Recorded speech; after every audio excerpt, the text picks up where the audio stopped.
The Indonesian island of Sumatra was the day's first victim as a massive earthquake struck deep under the waters off Sumatra's west coast. The earthquake was the most powerful to shake the earth in 40 years. Measuring 9.0 on the Richter scale, it had so much force it triggered a series of another of nature's most fearful creations, huge, deadly waves known as tsunami. And this tsunami was the deadliest on record.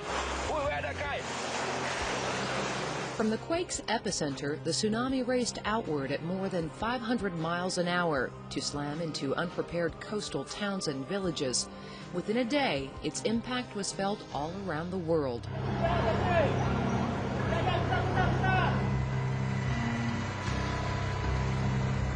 In some cases, entire villages were destroyed.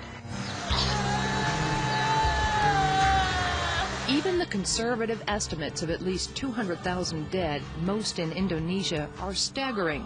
And those figures don't count the tens of thousands of people still listed as missing 3 months after the disaster. It's possible we may never know the true number of lives lost. Help in the form of international aid organizations arrived quickly. But with more than 1 million homeless, it was determined a much larger relief effort was needed. And right away, the U.S. military was among the first to answer the call. It's hard for us to comprehend the devastation suffered by so many. And over the next days and weeks and months, we'll push forward to provide aid and comfort, responding with a team of dedicated countries and organizations. And we'll continuously improve our efforts as we go. And we're going to stay in close coordination with the relief professionals to make sure that we're providing both them and the host nations what the host nations ask for. In the early stages of Operation Unified Assistance, as the mission was named, the U.S. military focused a lot of time and energy on search and rescue efforts in the devastated region. Many flights were dedicated to searching for those who, against the odds, may have survived being washed to sea. Yeah, I see it, 5 o'clock. Yep, there's the underwater object. Sadly, none were found. On land, search and rescue efforts focused on finding survivors cut off by destroyed bridges and roads. This was particularly important in Indonesia, which had suffered the force of both earthquake and tsunami. I think our primary effort has been lifting supplies using our helicopters down the west coast of Sumatra. The whole region south of Banda Aceh, down that west coast, all the way down to Malabo, about 70, 80 miles down, is completely isolated. The whole coastal highway road system and bridges are all out. I think we've counted about 56 bridges along that route that are destroyed right now. The first days of the massive relief efforts brought U.S. military men and women face to face with some of the countless tragic scenes the tsunami left behind. Marine Lieutenant General Robert Blackman, who was charged with directing the combined support forces in the relief effort, says the horrors only increased his people's desire to help. I think the extent of the devastation and what some of our service members saw, especially in the first few weeks, really spurred them to really give 110% every day. I mean, they were working hard, but I think those that saw the actual devastation were just inspired to put in extra time, extra effort, extra motivation to accomplish the mission. Summing up that desire after finishing one of the first helicopter missions into Indonesia, Navy Senior Chief Jesse Cash. It's just frustrating that we didn't get to do more today. I wish we could have made 5 more runs. I wish that as soon as the sun goes up, we're working it until the sun goes down. And I think we'll get to that point. Nothing compares to what we saw today. Nothing. Similar words of compassion were echoed by the nearly 10,000 U.S. military men and women supporting the tsunami recovery efforts.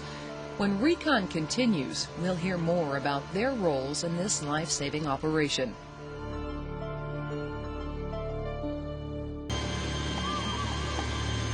The U.S. military men and women involved in the tsunami relief efforts came from all branches of the military to include the Coast Guard.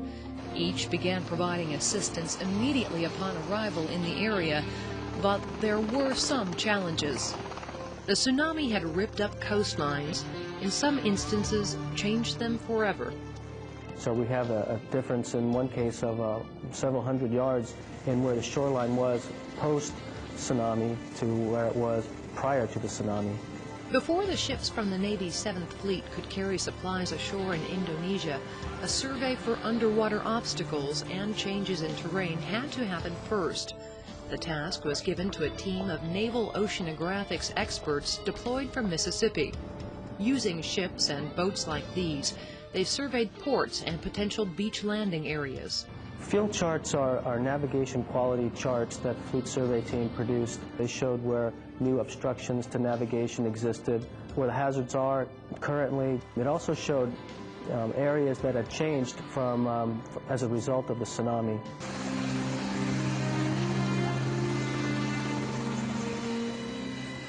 How can we do more to help was a question asked often by the U.S. military men and women who saw the devastation firsthand.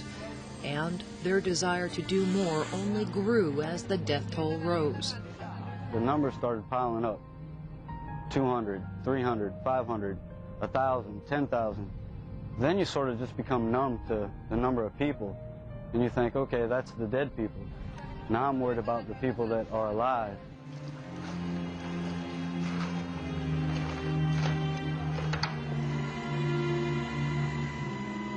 Medical care, food, and drinking water are what the survivors needed most in the first days after the disaster. In some locations, they were desperate for all they could get. U.S. military aircraft, ships, and their crews proved invaluable at moving supplies to central locations near the tsunami-affected areas. Aid agencies loaded their trucks with supplies for victims they could reach by vehicle, while military people filled their helicopters with all the water and food they could fit for those in remote areas. Although language differences and the constant roar of helicopter engines made communication difficult, the most important messages were still exchanged. I can remember an instance where, as I'm unloading the supplies off the helicopter and literally handing it to the villagers who desperately needed them. You could see by the look on their faces the gratitude that they were feeling, that we were there to help them in their time of crisis. At the time that you're doing things like this, I think words aren't really needed. Military members described their days as long, challenging, and rewarding. Some hard conditions to work in. It's very hot and humid here. It rains a lot, very muddy at some points, but nobody skipped a beat due to it, and I think everybody is thankful that we're able to come over here and help these people out. Even as many of these I've done in the past, this was probably the most rewarding mission I've ever had. Just knowing that you're making that impact, because that C-130 lands on a ramp where people that are destitute and out of, down on their luck are all around the ramp there, and you know that they're looking at what's coming off the back of that aircraft knowing that they're getting help. The tsunami survivors' most critical needs were taken care of by the second week of operations. At this point, the focus of the military forces shifted to helping clear rubble, tearing down damaged buildings, and salvaging materials that could be used to begin rebuilding their lives and futures.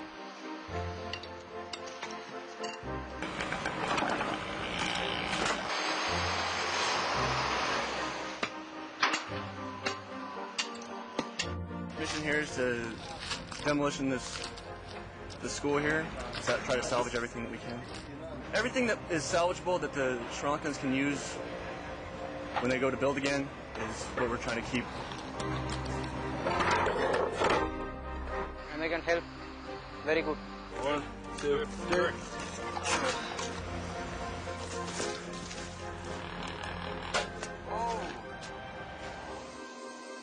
Many servicemen and women involved in the relief effort weren't on the front lines delivering supplies or cleaning up villages, but the jobs they did, like making drinkable water, fixing planes and helicopters, handling cargo, and so many other support roles, were just as important in providing hope for South Asia. We know why we're here, and it's for a good cause, so we have to do our job and get done right, fast. Okay, stop. This is absolutely one of our best missions. When you get to go out and see a different land, help a different people, someone that actually needs help, this is pretty much where the money is. I think it made a tremendous difference on really two levels. In literally a matter of days, we were bringing food, water, and medical supplies to the affected people. We were medevacing people to medical facilities, providing medical care on the ground. And I am absolutely confident that we saved many, many lives. And through our ability to bring fresh water into the region, I think we had a great impact on preventing widespread disease and epidemics. On another level, and perhaps in the long run more importantly, I think we brought hope to those people. Among the hundreds of thousands of tsunami victims were many visitors, vacationers from around the world who were also caught up in the tragedy, and some are still counted among the missing. Those who escaped the tsunami's fury, including some members of our DoD family, have amazing stories of survival. Meet Sherry and Kirk Meyer. She's a librarian at Osan Air Base, Korea. He's a retired teacher. They were vacationing in Thailand when the tsunami hit December 26th. Christmas Day, we just decided to, go out and do a live aboard so we could do our scuba diving. It's just gorgeous. The water was 79 degrees, and we jumped off into the water and went down. It came around this big, huge, what did they call it? A bommy. A bommy. Just a big pillar of coral. Of coral, and the current kind of just took me.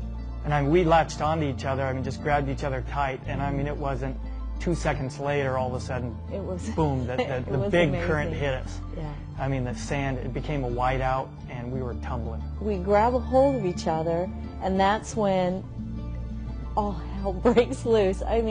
It was like a tornado underneath.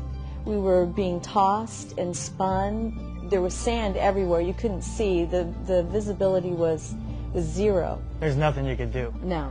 Just stared at the depth gauge, because I thought the only way we can really get hurt is if it's pulling us real deep, too fast, or shooting us up too fast.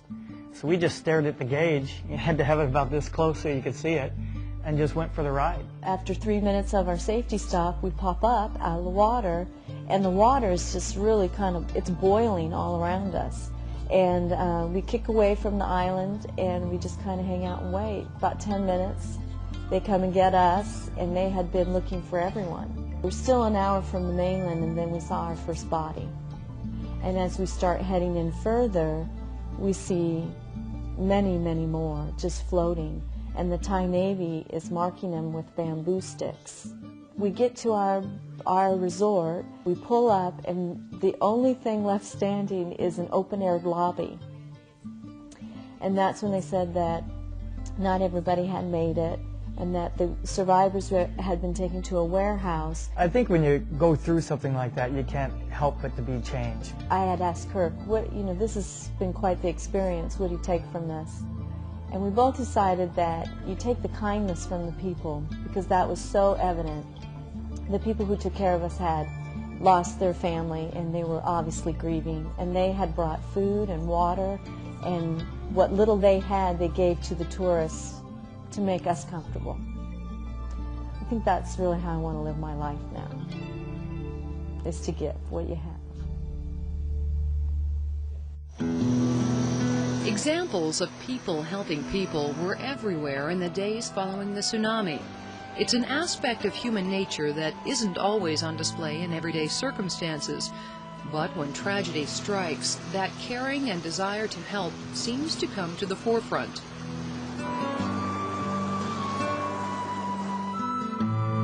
Among those on the forefront for the tsunami disaster relief effort were men and women of the U.S. military. Absolutely incredible. I could not be prouder of every single soldier, sailor, airman, and Marine who participated in this. Their heart was in it, and they gave 110%, 24 hours a day to this relief effort. I think that they truly saw, through the extent of the disaster, a need for them as individuals, as units, and as this whole combined support force. And they stepped up and were just absolutely magnificent.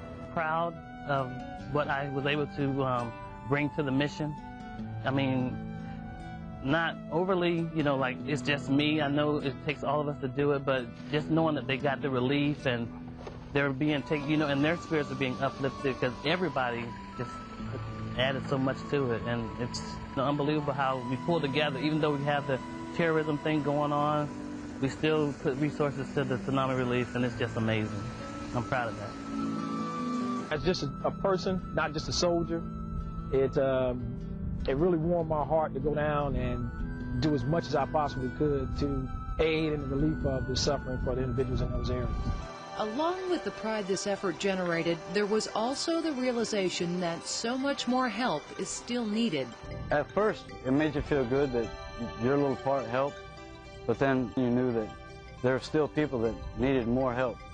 They needed more money, they needed more water, they needed more rice.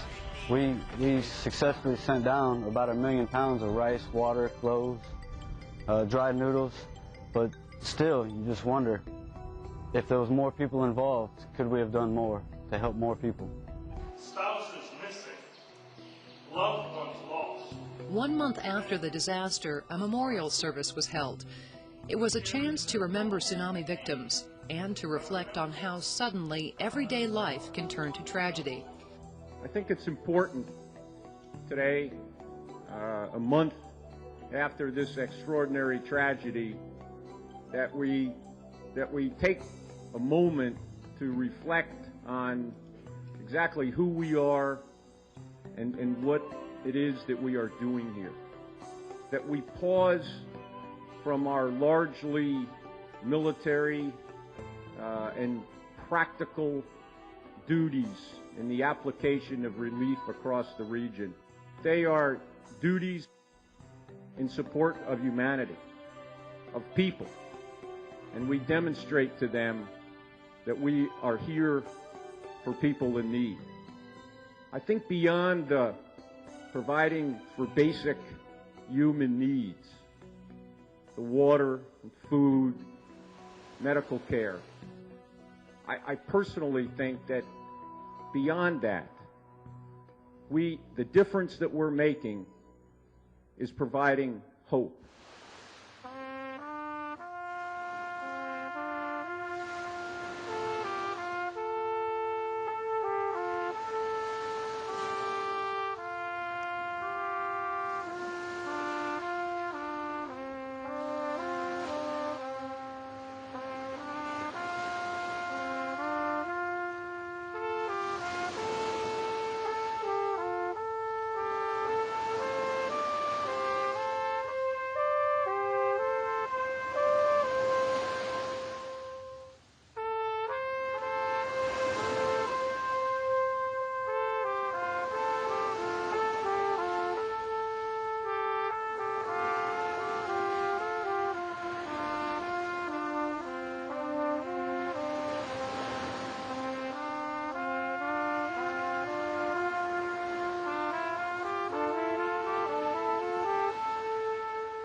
Most immediate needs were taken care of by mid-February, and international aid agencies were in a position to take over all relief operations. So, after weeks of emotionally and physically demanding work, on February 14th, the men and women of Combined Task Force 536 packed up and headed home.